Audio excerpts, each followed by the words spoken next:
PajamaRich.com.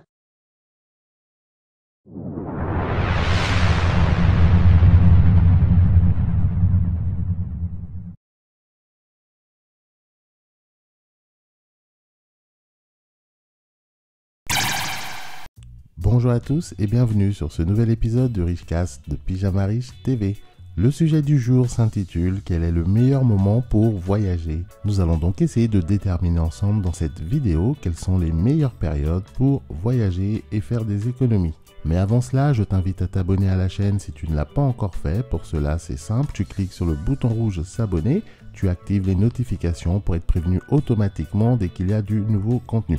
Ainsi, tu es sûr de ne rien rater. Pour la plupart des individus, le meilleur moment pour voyager, c'est quand ils le choisissent. Toutefois, si vous voyagez avec un budget limité, vos préférences peuvent ne pas être les bienvenues lorsque vous voyagez. Au lieu de cela, vous devrez peut-être trouver les meilleures offres sur les tarifs aériens. Quand est-ce le moins cher de voyager? Eh bien, je vais vous le dire tout de suite. Tout d'abord, il faut voyager en basse saison. Si vous voyagez vers des destinations de vacances populaires telles que l'Espagne, la Floride, la Thaïlande, etc., eh bien, attendez-vous à payer plus cher pendant les hautes saisons. En hiver, les touristes affluent vers les montagnes pour profiter des meilleures pistes de ski. Eh bien, les compagnies aériennes le savent et facturent alors des tarifs élevés.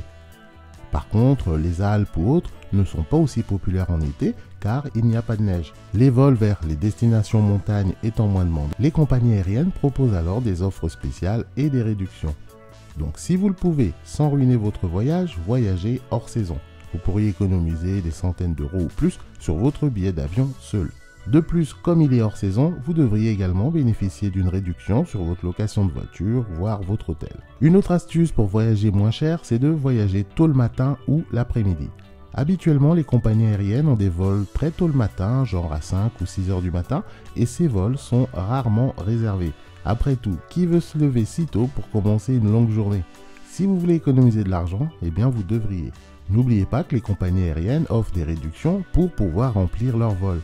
Vous avez plus de chances d'obtenir un rabais sur un vol de 6 heures du matin plutôt qu'un vol à 9 heures. Les vols de l'après-midi sont également un choix judicieux. La majorité des vacanciers veulent généralement voyager le matin ou le soir. Certains pensent qu'ils perdent une journée de vacances en partant l'après-midi. Ces vols sont donc généralement moins complets, ce qui signifie des réductions. Une autre façon de réduire le coût de vos vacances, c'est de ne pas voyager pendant les vacances.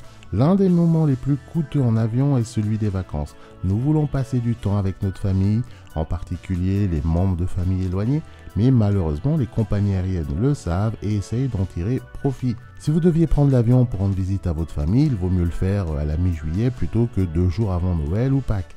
Votre billet d'avion pourrait coûter beaucoup moins cher.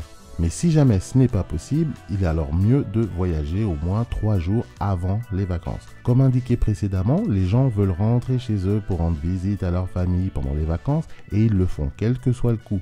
Donc pour économiser de l'argent, ne voyagez pas 1 ou 2 jours avant les vacances comme Noël par exemple, car ce sont les dates de pointe des voyageurs. C'est le cas lorsque la plupart des passagers essaient de rentrer chez eux pour les vacances. Votre vol sera toujours cher, mais vous pouvez économiser 50 euros ou plus en passant 3 jours supplémentaires avec votre famille par exemple.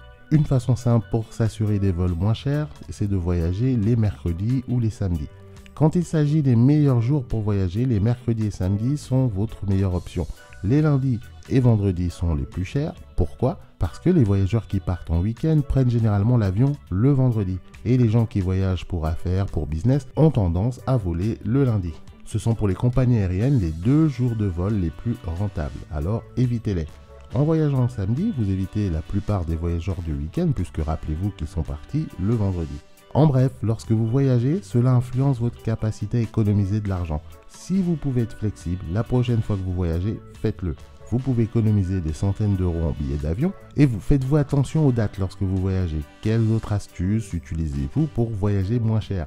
N'hésitez pas de les partager dans un commentaire en dessous de cette vidéo. Ce sera tout pour moi aujourd'hui, j'espère que cette vidéo t'aura plu. Si c'est le cas, pense à me laisser un petit pouce bleu juste en dessous de la vidéo. Si tu n'es pas encore abonné, tu peux le faire maintenant en cliquant sur le bouton rouge s'abonner. Et n'oublie pas d'activer les notifications. Et pour encore plus de contenu, je t'invite à rejoindre ma liste de contacts personnels. C'est le Pyjama Rich Club, tu trouveras le lien en partie description, tu cliques dessus, tout est expliqué. On se donne rendez-vous au prochain épisode. Entre temps, prends bien soin de toi, bon courage, allez, salut!